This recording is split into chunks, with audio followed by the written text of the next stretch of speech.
It's Zach Edey with Purdue men's basketball, and you're watching Boilers in the Stands.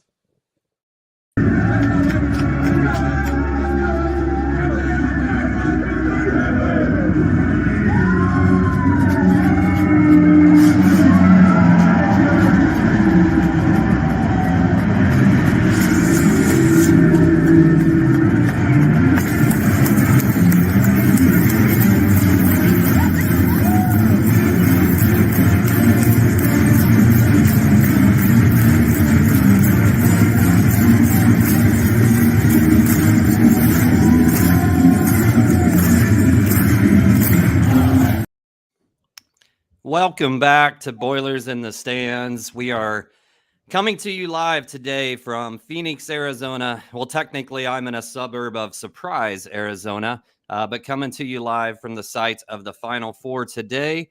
Out here, we are joined by Bobby Riddell, and very, very soon we have a special guest coming on, and Robbie Hummel, that we're all looking forward to. How you doing today, Bobby?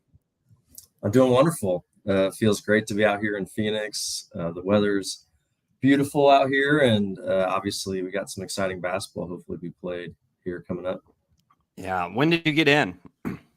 We came in with the team on Tuesday night. Yeah, we left West Lafayette area around 5-6 o'clock Tuesday night, and then got in here, and it was really neat, like a really cool welcome reception for the team. When they landed at like the airport hangar, they had the team buses there that were decked out and all black with the Purdue decals and all the Final Four decor. Just like there was a little welcome party for us, playing the fight song, all that good stuff. So that was really neat. Made it feel big time, of course. And then, so then ever since then, we've just been kind of Wednesday was a pretty relaxed day for the team. They watched some film and stuff. And then yesterday, they were able to get over to the arena and do all those crazy media obligations they have to do. Right. Have you had a chance to walk into the arena yourself yet? Yep. So I went over with the team yesterday and walked in, and it's definitely a neat arena to walk into when you're seeing all the different Final Four signs, and now they got Purdue logos everywhere. Just really surreal, honestly, like to be in that arena with the Final Four coinciding with Purdue being here, of course, right? It's just really cool. And it's definitely a massive football stadium. So there's going to be that adjustment period, you would think, for all the teams as they try to get acclimated to that different depth perception and shooting background and things of that nature. Because that court is smack dab in the middle of the arena with all the different stands surrounding it, and they brought in some additional bleachers on both sides and chairs to kind of fill in some of those gaps. But it's going to be a lot of people in there. It's going to be awesome. Yeah, it looked massive from some of the pictures that I've seen. It just looks like an absolutely massive arena. And, Greg and Joe were talking about this a little bit yesterday. And, I don't know that you necessarily had a chance to play in that type of environment. But in some of those fall tournaments, you get into kind of some funky stadiums or arenas too. I think of the Bahamas tournaments where that arena is super small and really condensed. Yeah. And does that mess with shooters a little bit, just the different sight lines and not having the same backdrop that you would normally have in a regular basketball arena? I mean, I think so, right? To some degree. I mean, like, how could it not? Just there's going to be that little bit of a adjustment period to your eyes, I think. But obviously, as a shooter, you're trained to focus in on the front of the rim. And the really good ones, of course, are able to do that really well, no matter what shooting background there is, just because they have that level of laser focus. But I think when you get that speed of the game going on and lots of moving factors, it can definitely play a part, because if you're running full speed and you come off a screen, you're trying to find that rim. If that's a weird background or something, that fraction of a second longer it takes to find the rim could be the difference between a make or a miss, right? So it's not ideal. I feel like, obviously, when you're playing the most important games of the year, playing them in a non-basketball facility, but that's been well publicized and talked about for a long time, and it just is what it is. So it's an even playing field for everyone involved. Right. And when it's an even playing field and things might be a little difficult for shooters, it's nice to have an absolute mammoth in the middle of the lane that's 7'4", and takes most of his shots 2 or 3 feet away from the rim instead of shooting 20-footers, right?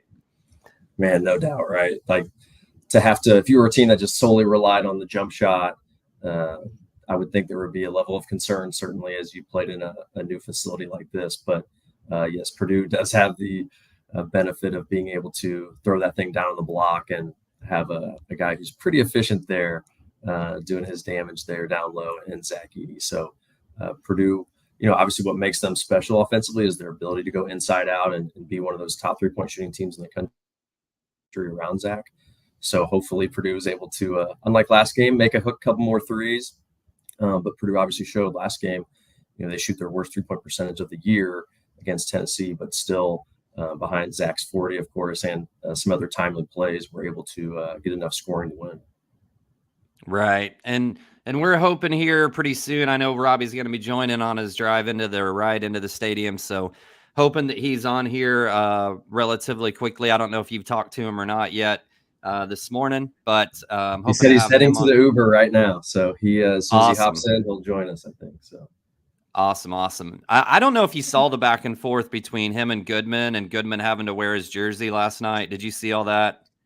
Yeah, I saw something this morning that he didn't let the guns show this apparently though last night. He had the he had a shirt on underneath the jersey, I guess, or something.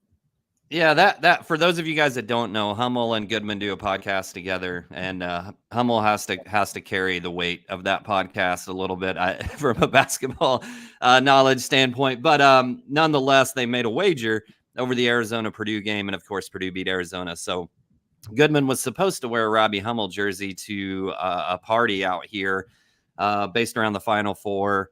And supposed to wear it without an undershirt on, but he in fact did not. He chickened out and he wore an undershirt. So I call foul. I need to ask Robbie about that, but I think Robbie's got to make him do it again, right? Yeah, it sounded like from the tweet, Robbie was none too pleased with him taking a little shortcut there. So hopefully we have to see the Hummel jersey out and about once again. Yeah, no doubt. Have you got to dig in much to North Carolina State yet? Yeah, definitely have here the last couple of days. Been able to watch a little bit of film with the team and just dig into some of their statistics a little bit. Interesting team. Obviously, a team that's playing extremely well at the moment. DJ Burns, of course, is the headliner for them, the big left-handed center, kind of like a Zach Randolph-y type as far as a big lefty who's kind of below the rim type of dude, but can really score using his size and physicality against opponents down low. Loves to, of course, finish with his strong left hand, likes to wheel and deal a little bit to be able to keep defenders off balance and then try to get back to that right shoulder with his left hand. But he can step out and make a little 15-footer from time to time and can really pass. Just looking at their team's numbers, he is second in their team in assists, just behind, 16 assists behind their point guard. So Michael O'Connell. So he's clearly a guy they run a lot of offense through. And if he's not scoring, he's looking to facilitate if he draws doubles.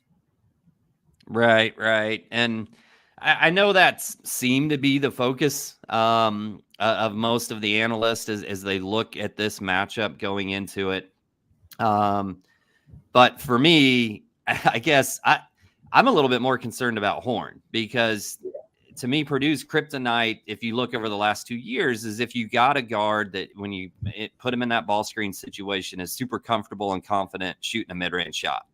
And Horn seems to be a guy that is capable of doing that at a high level at different times. And Purdue likes to force guards into that mid-range shot. So we'll talk to Robbie about both these guys a little bit more going on. But I guess going back to the big guys, there's somebody in the Big Ten that Zach's played against before that would be a relative comp for you.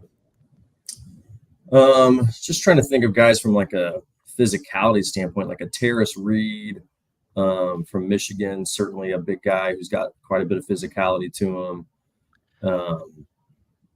Man, who else have we played in the Big Ten that's just like a Derek Walker from Nebraska last year, not quite as big as DJ Burns, but like, really not a guy who's going to shoot jumpers for the most part, but can go left or right, finish with either hand. he was kind of a tough, crafty guy for Zach to guard, I felt like at times. Trace Jackson Davis, of course, was a lefty, not as round as DJ Burns, but definitely a guy who could score with his left hand around the rim that you had to be aware of. He's more of a lob threat. That's one of the nice things with DJ Burns from a Zach standpoint is like, what can really put Zach in a bind with his drop coverage, which we saw like Indiana do last year, is if you have a DJ Horn or a Jalen Hood-Schifino coming off that screen who can, score in that mid range. Zach wants to be able to try to like at least discourage that a little bit, right, and make them feel a little uncomfortable. But you also, if you have a guy who's rolling, who's a lob threat, you can't get too far detached from a Trace Jackson Davis because all of a sudden, next thing you know, that lob's going to the rim and you're in trouble. So DJ Burns is not a lob threat, which I think is obviously good news for Purdue from that standpoint, from a ball screen defense standpoint. So Zach can maybe try to get up there and help a little bit more with a DJ Horn coming off some of those screens because he's not so worried about the lob threat. But I'm with you. DJ Horn, you said he's not afraid of taking a mid-range jumper. I don't think he's afraid of taking any jumper. DJ Horn has, I think, the ultimate green light for them. And, he's shooting 40.9% from three. So shooting it really well from long range, 81% from the line. So he's obviously a good shooter. And I'm with you. He's going to be critical for Purdue defensively. Yeah, no doubt. No doubt. And, I guess I really wanted to ask Robbie this because he's the first person that I've really heard mention it. As I've listened to different material coming into this game, it's been about, Burns versus Edey and all this. And in the back of my head, I'm thinking, are we convinced that Zach is guarding him? And when I was listening to Big Ten Network last night, Robbie kind of mentioned that are we positive that Zach is going to be guarding him, or might they put TKR on him and then double like they've done at different times against other big men when they're especially worried about making sure Zach doesn't get into foul trouble early on? I guess what's your take on that matchup a little bit? Is it a foregone conclusion that that's going to be Zach against him defensively, or might we see something else? I think it's probably, without giving away too many trade secrets here, I think there's probably a chance that you see both of those situations. I think that's probably likely is that you'll get some sort of combination of that. But it's going to be interesting to see, if Zach's on him one-on-one, does, Purdue stay with that and just go one-on-one and try to stay home with shooters? Or does Purdue try to go with maybe a Trey Kaufman-Renn and maybe help keep Zach out of foul trouble, for example. And so it's going to be interesting combination against like Wisconsin. We did that cross match where Trey Kaufman-Renn would start the game on Stephen Crowell, a guy who really liked to kind of back down opposing big men and try to score with jump hooks around the lane. And we would have Kaufman-Renn just really sitting on that top side and Zach sitting in the middle, trying to kind of discourage any sort of back down. And so that's definitely an option that Purdue could go to. But of course, Zach with his sheer size could certainly be an option as a one-on-one defender as well. Right. And for those of you guys who haven't seen it yet, our man Joe Jackson did an excellent breakdown on Feed the Post that he put out of this matchup between North Carolina State and Purdue upcoming. So if you guys can roll over to Feed the Post, and I think it's a little bit longer video. He usually does about 12 to 15 minutes, but I think this one's a little bit longer of a breakdown of that matchup. Would highly encourage that you guys go check that out for sure. So certainly lots of things to get into there. And it's been really awesome just leading up to this week. And I know one of the things that Painter always talks about with Purdue or any university in this era of transfers and portals is the importance of the connections that are made when you stay with the program all the way through. And obviously there's reasons for guys to transfer, but when you look at Purdue's program, there's been very few guys over the last 10 years really that have left early, unless they just weren't getting any playing time at all and didn't look like there was a window for them to, and maybe didn't work out and it was just time to move on. But Painter's talked about the relationships that are built for future careers. And this whole week leading up to this, it's been really cool to me because, you see Hummel all over the place from an announcing standpoint and being on TV and being interviewed. You see Ray Fell working for the Big Ten Network. You see other Purdue young guys out there coaching either on Purdue's staff or elsewhere. I guess, and Bobby, you went through that, and now you're doing the radio call for Purdue. Maybe talk a little bit just about that relationship and going through Purdue and what it means post basketball for all these Purdue basketball players, and how we're seeing them have success once they get done with their basketball careers. Yeah, it's really awesome to see just that whole Purdue family, and that's truly what it is. And that's, of course, started even before Gene Keady came along, but he, of course, now over the last 45 years or whatever, it's been Gene Keady to Matt Painter and just the two coaches. And of course, that's what's been so special about the Purdue family is you have so many players now that played for one of those two guys. Coach Painter, of course, is the bridge who played for Gene Keady. And what I love is, Purdue's done such a good job, incorporating everybody from a basketball family standpoint back into the Purdue basketball team. The biannual alumni event that they've put on, probably been going on the last 15 years or so, 10, 15 years. It's just been a really neat thing. And the attendance has been really good over the years as far as guys that come back. And I feel like that's something that Coach Painter and his staff have done an amazing job is just connecting all the dots of all the Purdue people out there. And of course you see the coaching tree now between Gene Keady and Matt Painter. And just like you said, all those different guys who are out there either in media or in the coaching world that, have their tentacles in college basketball. And I think everyone knew, how good Matt Painter was as a coach for the most part. But of course, from a national perspective, he kind of had to be validated in a lot of people's eyes by getting to a Final Four. And I think that's really helped. It's going to really help just Matt Painter and Purdue in general, but it's also going to help validate a lot of, Coach Painter's coaching tree that he's proven now that like on the national landscape in the NCAA tournament, he can have a success. And hopefully there's still a couple more games to win for Purdue. But this Purdue family is truly one of a kind. And I love and very thankful to be a part of it. Right. Do we have an update on Robbie? Let's see if we got an update on Mr. Hummel here. Is Bragg's trying to join us? There he is. This is Bragg's. I don't know what that outfit is, but this is Bragg's trying to join us. Not very successfully. Oh, there he is. And the Wi-Fi keeps jumping in and out. How we doing, guys? We're doing not well. doing too bad, Greg. Just waiting on the next guest. So hey, all good. We appreciate you coming on, Bobby.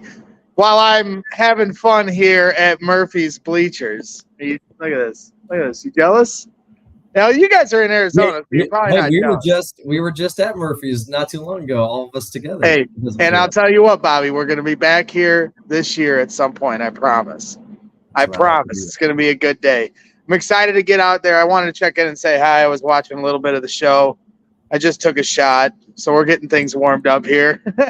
Nice. So, yeah, hey, I'm excited to get out there. I'll be out there about 8 a.m., so we'll be over at Carousel at 9 a.m., but wanted to come on and give you my love, Bobby. You know how much we love you here at Boilers in the Stands, and we appreciate you going to work for us. Yeah, I appreciate you popping on and saying what's up. You big time me today. Yeah, I know. It's a tough life I'm living over here, Wrigley Field, taking BP, going to Arizona. It's a real tough life I live here. How'd the court look, Bobby? How'd the court look? It was sick, dude. I'm not gonna lie. Like the walk from the locker room, like it's a longer walk than normal, just because like you're in this big football stadium, right? But you just kind of have that like walk, and like there's a tunnel, and then as you get out of the tunnel, like everything just opens up, of course, into this massive stadium, and you got to go up the steps to reach the court, and it's just a really cool vibe. I played in the same arena my senior year in the Sweet 16 when we lost to UConn. But the court setup is a little bit different now. It's like in the center of the arena where when I came in 2009, it was just they put it like in the end zone, and they brought a curtain like across, say, the 50-yard line or so, like a black curtain to try to like contain things, just because the crowd for the Sweet 16 Elite Eight wasn't going to be like it is for the Final Four. So like I still have a lot of similar feelings from being in this arena last time, but the court setup's a little different. But it's bringing back some fun memories from that Sweet 16 appearance, because we were it's interesting when you think about just the program, right? Like we were so stoked to be in a Sweet 16, win a Big Ten tournament championship when I was my senior year. Like that was, we just thought that was the pinnacle, right? Like obviously we wanted to make a Final Four, and then you fast forward to the team this year, and just the expectations have changed. The bar has been raised. Right. The Final Four was the destination to get to the Big Ten tournament. It was interesting, right? The team wanted to win that clearly, but from just what it meant to the program and from an expectation standpoint is probably just not, the bar's been raised. It's not quite what it was like when I played. So that's just kind of a fascinating element about. So how many practices have they gotten into this point? Just one? Yeah, just the one. And then today they have an open practice from 12. And they're not going to show much at the open practice, obviously, right? Yeah, because this will be the last time they can shoot in the arena before the game because there's no shoot around tomorrow. So this really will just be like, hey, let's get as many shots up in 50 minutes as we can probably. And they have a different private practice later on in the day that they'll probably do more of the game planning and things of that nature. So would just give us a little peek behind the curtain from your standpoint when they were practicing on the court. Like, how did they look? Because for me, I know that's going to be just such a huge adjustment to try to play on an elevated temporary basketball court in the middle of a football field where your sightlines and your backdrop isn't exactly the same. I know it's, both teams got to play it, but it's certainly an adjustment, especially for the shooters. So from your vantage point, how comfortable do you think they looked out there? Well, the first drill or so, they did not look super comfortable. I'll just say that. Like they got right into one of these kind of full court shooting drills where the guys are sprinting full court and taking shots. And obviously those shots usually are just more difficult than a standing spot up shot anyways. But there was definitely some wayward misses early in that drill. But by the end of the practice, the guys were looking much more comfortable. And I guess they were even expressing that to the coaches that they were getting more acclimated and feeling better about it. So, but yeah, it's definitely crazy. Like there's so much space behind the rims, like so much space, right? Which is just a different deal than normal. The NBA arenas have more space than like Mackey. So like we're progressively getting more and more space behind the rims. But this is a new deal with how much space. Yeah. Well, hey, both teams got to play it, and the bigs, I think, will be able to just do their thing. I think for the shooters, it'll be somewhat of an adjustment, so we'll just have to monitor how that goes in the game. But appreciate the insight. I'm going to let you go. I'm going to let Kraig take it from here, but I wanted to pop in while I had a chance. We're doing some run around in here at Murphy's, getting ready to go to the left field bleachers. So looking forward to seeing you guys tomorrow, and keep up the good work. And you text Robbie, you tell him Braggs is watching. I texted him. You text Robbie right now, and you tell him Braggs. Because look, dude, this guy made me. I don't know if you watched the post game, but I cried for 30 minutes because of Robbie Hummel. So he owes me one because Kraig keeps clipping it and putting it on Twitter. And so you were a wreck. I was a wreck. It was a beautiful moment. I'm always in my feelings, and can't help it when you're at such a euphoric moment like we were in Detroit. So here's to having two more here in Arizona, boys. So keep up the good work. I'll catch you guys later. All right, see you, bud. See you, bud. Yeah, I was laughing on watching that post-game show because, he was just a complete wreck. And you and Joe, you could tell you guys were both like, how do we navigate this? Just completely losing it. But it was. I liked seeing his raw emotion. That was also cool. For sure. And I had my moment right after that buzzer sounded and the game ended, and then I was good after that. But Greg, the whole time leading up to it was fine. But then as soon as he started talking about it, then it was just like boom. He just lost it. Every time he tried to come back to it, broke down again. So. We know Robbie's super busy and hoping that he eventually can still jump on. While we're waiting here, gonna do a quick shout out to our guys at Autograph.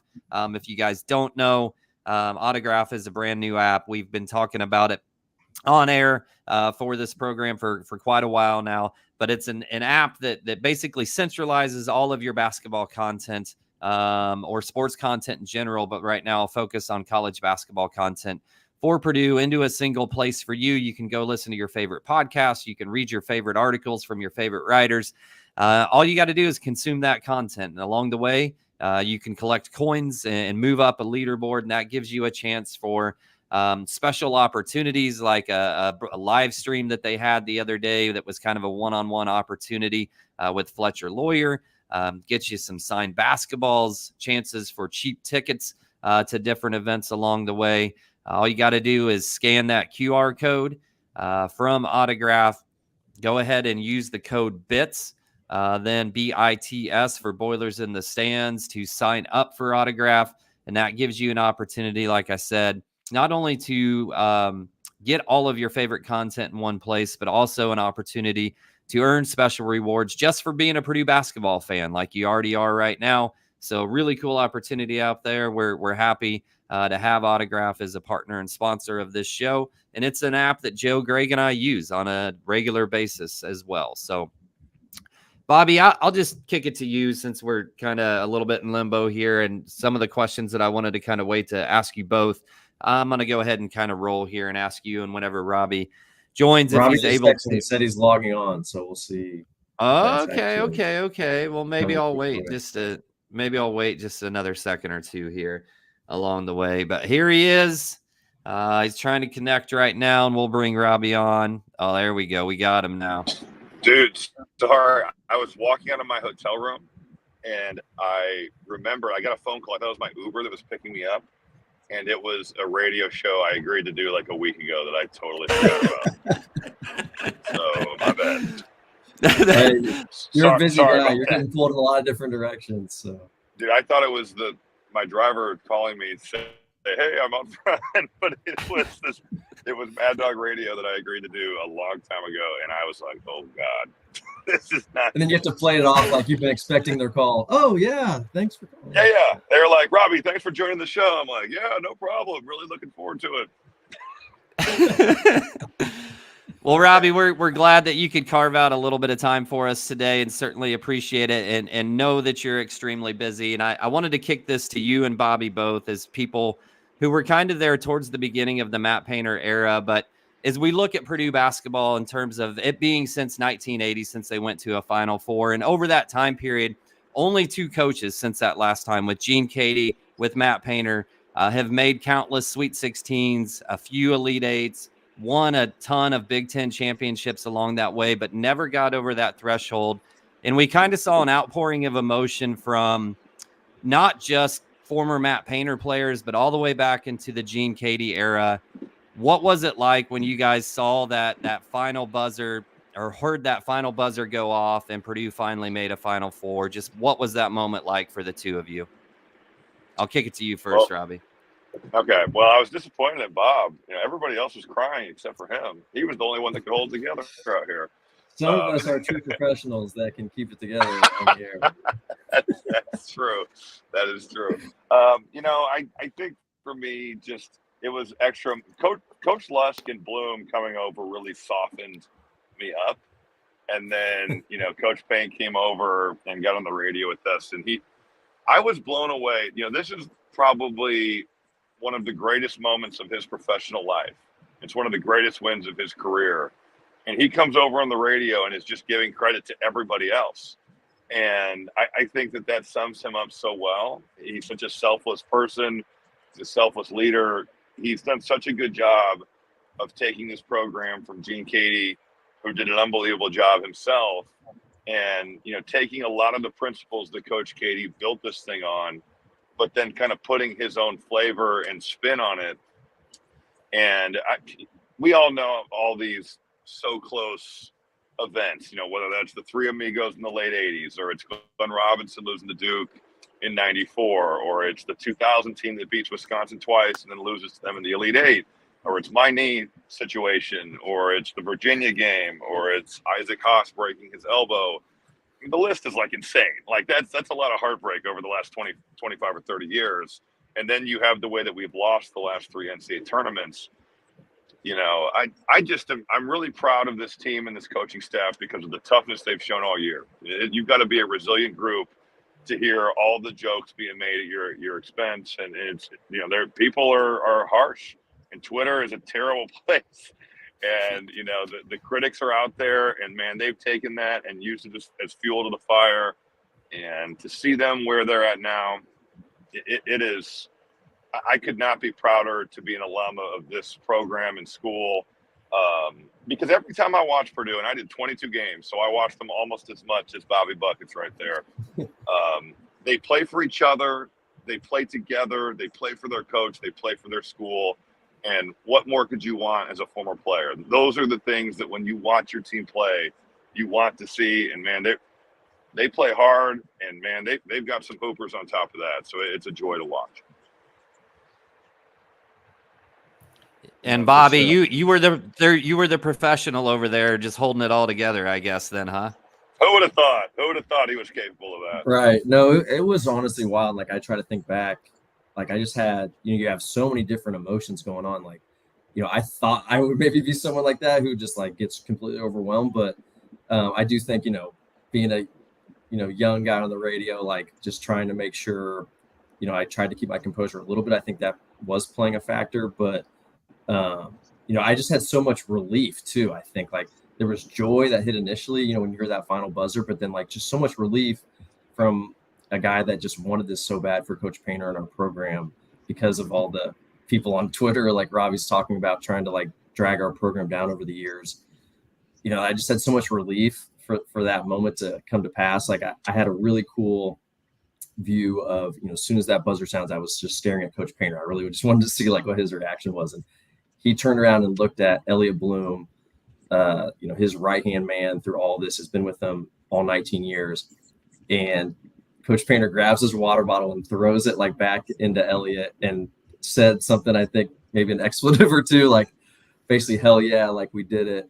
And that was just a really cool moment to see like Paint finally kind of like let loose and enjoy that satisfaction of getting to a Final Four, because as Robbie said, he's so selfless, humble guy. Like he doesn't, take a lot of praise for himself, but obviously he's, the straw that stirs the drink behind this whole program at this point, and is the bridge that connects Gene Katie. And it's just super cool to see Coach Katie be there. That was definitely a neat scene to see that Coach Katie was there on site to be able to enjoy all this. And it was a truly special moment. I'm so thankful I was there, with former teammates of mine like Robbie, Ryan Smith, other guys that were in the building. For us to see, a guy like Coach Lusk, who was our assistant coach when we played, for him to come, leave, come back, like just how cool is that he, was able to come back and be a part of this team now. And he's one of our favorite guys. So I can see why he's softened up Robbie, because Coach Lusk recruited Robbie. They go way back. And Coach Lusk did a good job softening Robbie up there. Yes, he did. Yeah.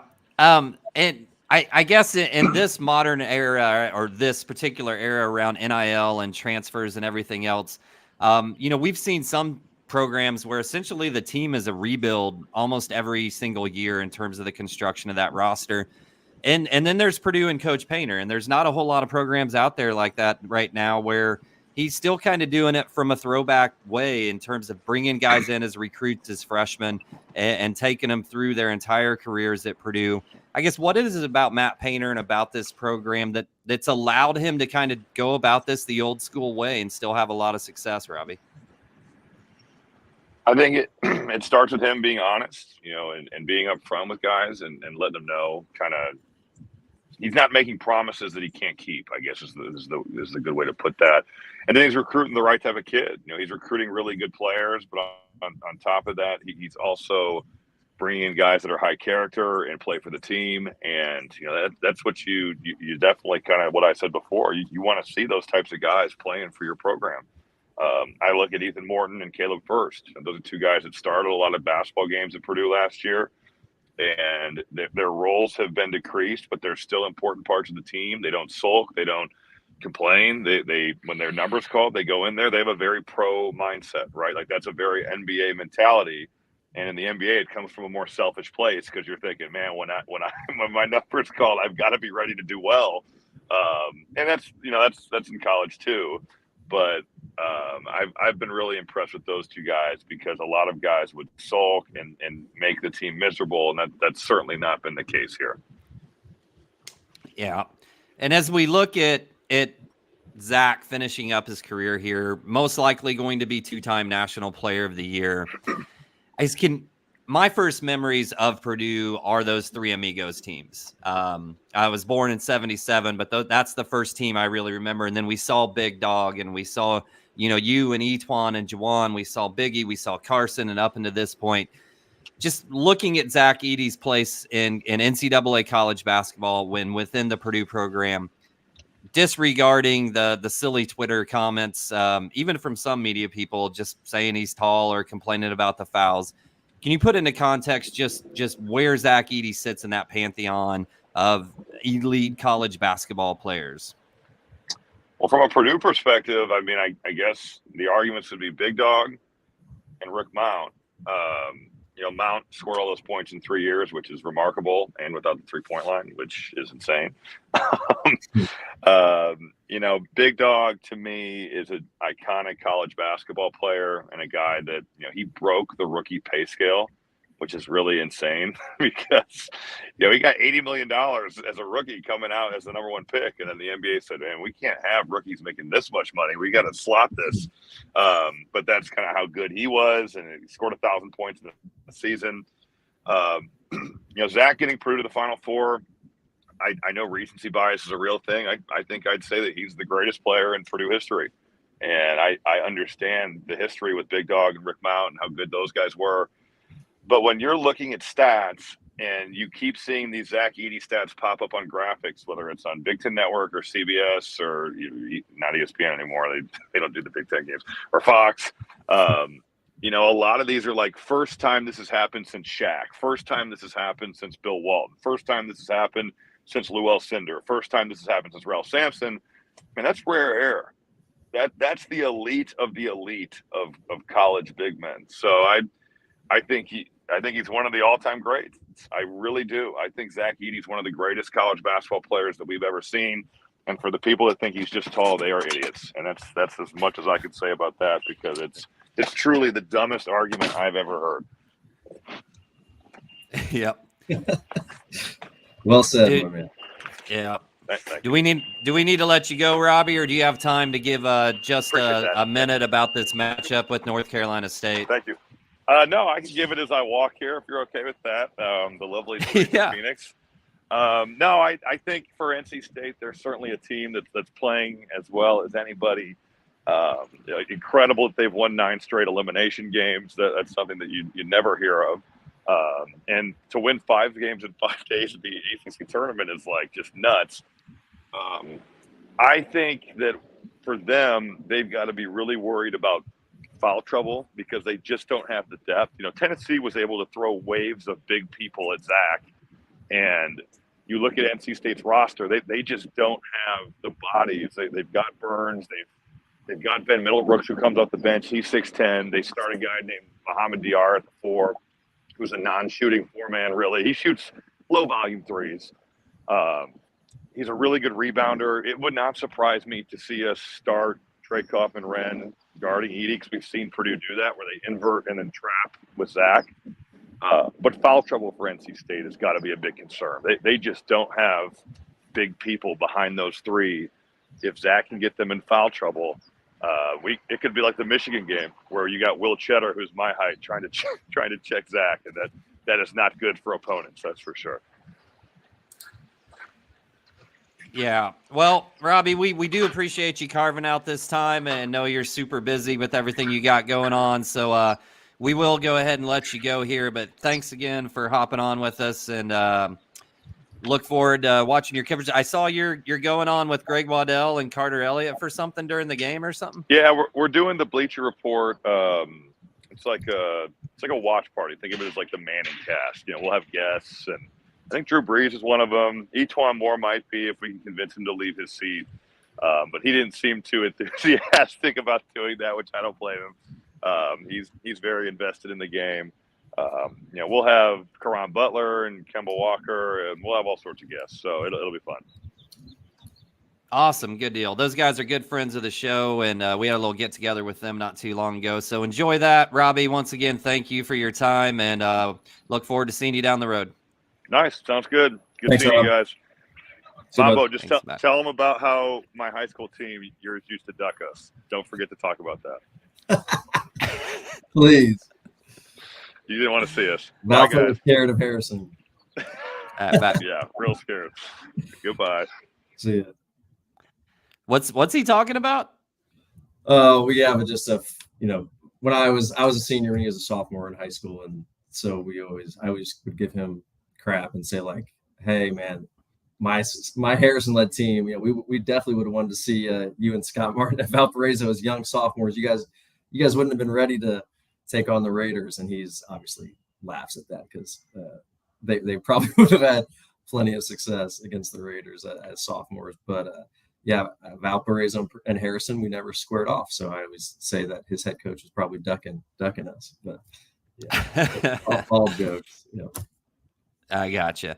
Well, I know you're busy too, Robbie. It gets a little difficult here with the names. Yeah. So I just wanted to ask you one or two more questions about the NC State matchup, and then I'll let you go too. I got to get over and get my credentials. Haven't done that yet. I have no idea the lay of the land or how far of a walk it is from where I picked those up to get to the stadium for the press conferences. But want to make sure I get in there to do some coverage of that for all of our people that watch. One of the things to me, I guess, as I watch the tape is it looks like there's going to be some opportunities for Braden to really exploit in pick and roll, because Burns doesn't seem to be the quickest when he's in that drop coverage in terms of getting back and recovering to guards that are trying to attack the rim. And it just seems like some guards have really attacked them and gotten all the way to the rim when Burns is in the game. Are you seeing that? Do you think that's an opportunity where Purdue can really exploit North Carolina State defensively? I do. He's similar to Zach. He'll play a drop coverage the entire time from a ball screen defense standpoint. But he really wants to sag back in that lane. Like, he wants to stay as close to the rim as possible. He doesn't like to try to get up there even really close at all to the level of the screen. And but then also, as you pointed out, when these big guys dive to the rim after they screen, he has a tendency to really want to stay attached to that guy diving to the rim. And so if that ball handler really burns it coming off that screen, if you get a good screen set that can clip the on-ball defender, you can have a lot of success with that ball handler just getting downhill and attacking the basket. And obviously Purdue, what also helps their case is they normally have multiple shooters out there spacing the floor. So there could certainly be some opportunities for Braden Smith, whether that's coming off and getting to that mid-range jumper that he likes so much. If Burns is at least in line with the ball, but in that drop coverage, you could see Braden get to that mid-range. But obviously, as you pointed out too, there's chances where if he's staying attached to Zach Edey, which a lot of big guys like to do, because if you get away from Zach, you start to worry about where is he at? Where's he going to come, post me up from, hit me? And you could see Braden get to the rim, and maybe even a Lance Jones, he on occasion will get some ball screens. And he obviously has got that nice burst to be able to get to the rim too. So hopefully Purdue can steal some points with some easy lands from time to time. Yeah. The other thing we tend to see in Final Fours, and, Spike Albrecht comes to mind as like the greatest example of this, but even not to that extent, where you see some guys kind of step up that way overproduce maybe what their season average is. Grayson Allen's kind of another one I think about as a freshman at Duke in that championship game. Right. As we look at these next two matchups, who are a couple of guys on this Purdue team that you could see is kind of being that surprise guy or the wild card guy that could step up and have big games in these matchups?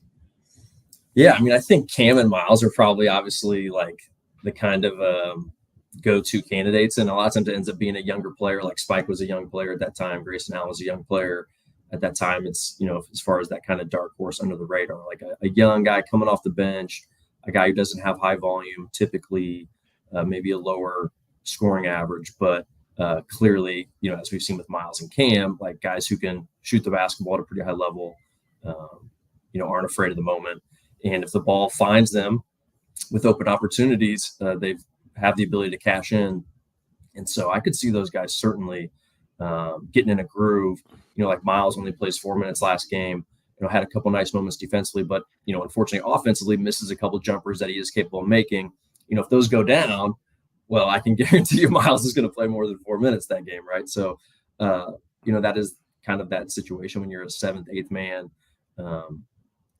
If your deal is to make shots, if they don't go in that day, you might not get as much burn, considering where you are in the depth chart. But those guys have the capability to make shots, and if they do, you might see them get more run on the floor, and that could, of course, like Spike did, lead them to maybe putting up a 15, 20-point game, something like that. And that would be really special to see. Hopefully that comes to fruition. Yeah. And we've seen in multiple games, right? If Purdue's maybe struggling to get going from three, that Painter will throw Miles in there a few minutes. If he connects, he's gotten some run of 15, 16 minutes in some of these games over the last 5 or 6 stretch here. So yeah, that's kind of my candidate too. Like just with the backdrop and everything, if they're getting a slow start from three, I could see Miles, maybe coming in and popping off a few threes, and then all of a sudden just the floodgates breaking loose for him and being that kind of a guy who gets that moment in the Final Four. So that would be awesome. Obviously, I think there's players all around this team. TKR showing at different times throughout the year that he's really stepped up and overproduced beyond his season average. And with the focus on post play, but them not having a lot of depth, I could see TKR having a big game potentially against North Carolina State. But I think it starts and ends with how Braden operates against this defense and the way they're going to play it. The ball's going to be in his hands, and his decision-making in this game, I think, is going to be key to Purdue going ahead and getting the win. And he's shown all year he's a top 5 point guard in the country, and that jump from his freshman. I'm with you. Braden definitely has the keys to the car for us. Zach obviously is going to do a lot of the work, but Braden, he's the one facilitating, getting the ball to the right places.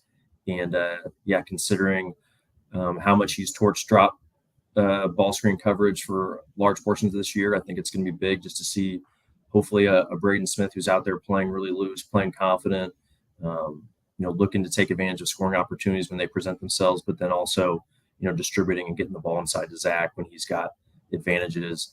And then, of course, spreading it out to some of those shooters when they're open. Good deal. Do you want to mention real quick here, for those of you guys that don't know, we do have a pre-party before the game at Carousel. We are completely sold out of the pre-registration on that. I think there's over 300 people that have already purchased a registration to come there, but there are going to be some open spots for walk-ups. There's a couple of former players that are probably going to stop by. Another coach from Purdue that coaches a different sport, not going to ruin the surprise, is going to be rolling around there as well that day. So if you can still get in from walk up, stop by, say hi to us, and look forward to seeing everybody who's already gone ahead and purchased a ticket for that day. Do you want to also give a shout out to Brokerage Brewing Company? They are hosting a watch party tomorrow for those of you guys who were not able to make it to Phoenix. If you're in the West Lafayette area, Brokerage Brewing Company is going to have all the TVs on the game. They're going to have the sound on, and they have the best local craft brew in the West Lafayette and Lafayette area, and highly encourage you guys to go out there. There's going to be some specials based upon some things that happen in the game that get you dollars off of your pints. So stop by Brokerage Brewing Company for a watch party if you still are in Lafayette or West Lafayette tomorrow. And Bobby and I have to get over to the stadium, so we're going to go ahead and wrap things up. Really, really thankful that Robbie could come on. Bobby, thanks for helping to effort that for us, even though we didn't get him for a long time because he totally forgot he committed to another radio show at the exact same time, but we were happy to get a few minutes of his time. And as always, Bobby Buckets, thank you so much for coming on for us, and a great friend of the show, and always appreciate your insights. And I will see you here in a few hours, probably over at the stadium. Absolutely, man. Yeah, thanks for having me on, and glad Robbie could join, and look forward to seeing you here in a bit. Awesome. Thank you. And that will do it. Wrap it up for this morning's episode. Greg and Joe will be out here in Phoenix soon. Joe's rolling in tonight, and then Greg will be in on Saturday morning. We will see you guys at Carousel and keep bringing the coverage for you. I hope to have some quotes from the press conferences that we'll be putting up later on Boilers in the Stands Twitter channel. So once again, thank you guys for watching. Thank you guys for following us on all of our social media, and we will see you soon.